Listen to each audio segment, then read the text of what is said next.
The committee will come to order. Today we are going to dive into reckless and wasteful spending of our federal government, particularly when it comes to foreign aid. The United States should not be the sugar daddy for the entire world, especially not for countries and organizations who act contrary to our nation's beliefs.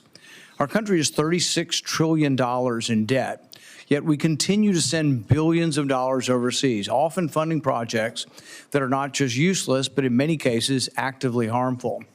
Taking the path to fiscal responsibility is often a lonely journey, but thanks to Elon Musk and Doge, they've brought to light the waste that I've been highlighting for over the last decade. Every year I release my Festivus report to expose the ridiculous spending of the federal government, and this past year was no exception. I uncovered over $1 trillion in government waste, with the State Department and USAID being some of the worst offenders. Let me give you just a few examples of what these unelected bureaucrats are spending your hard-earned money on. $4.8 million went to Ukraine's public affairs office in Kiev to fund social media influencers. Instead of protecting our own border, $2.1 million was sent to Paraguay to enhance their border security. USAID also funded a group of Ukrainian women-led designers to travel to the Paris Fashion Show. I don't know about you, but I'd imagine Ukrainian women have more important things to worry about than appearing in the Paris Fashion Show. USAID spent $2 million on transgender surgeries, hormone therapy, and gender-affirming care in Guatemala. $3 million was spent to promote girl-centric climate action in Brazil. And I'd love to picture what a conversation about girl-centered climate action looks like. It's like, hey, Barbie, do you know what girl-centered climate change is? Since when do we believe arguments need to be tailored for girls to understand? How insulting to women at large that they think there are special arguments for girls to understand that are different than boys. $25,000 to fund a transgender opera in Colombia. Was nobody in Colombia willing to buy a ticket?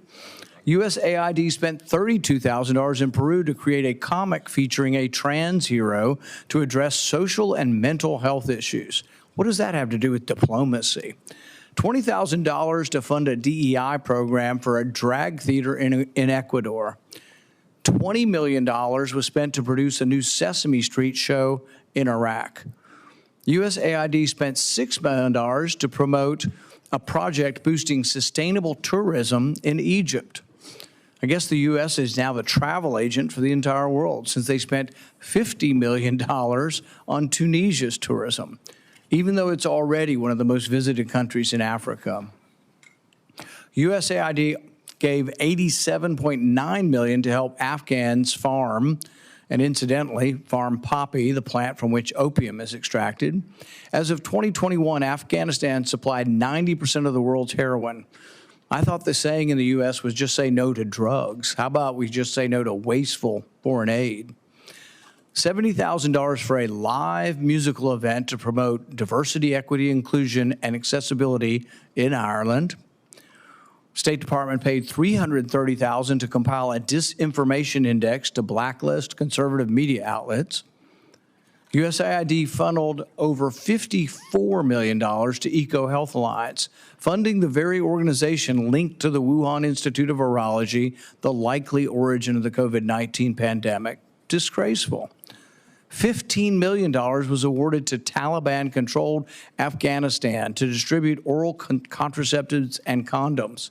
There's still a $3 billion fund for Afghan reconstruction that I've tried to take that money to pay for other things that the government is spending money on, and yet there's been resistance by the other side to deplete that fund and say, we're done funding things in Afghanistan. This is just the tip of the iceberg.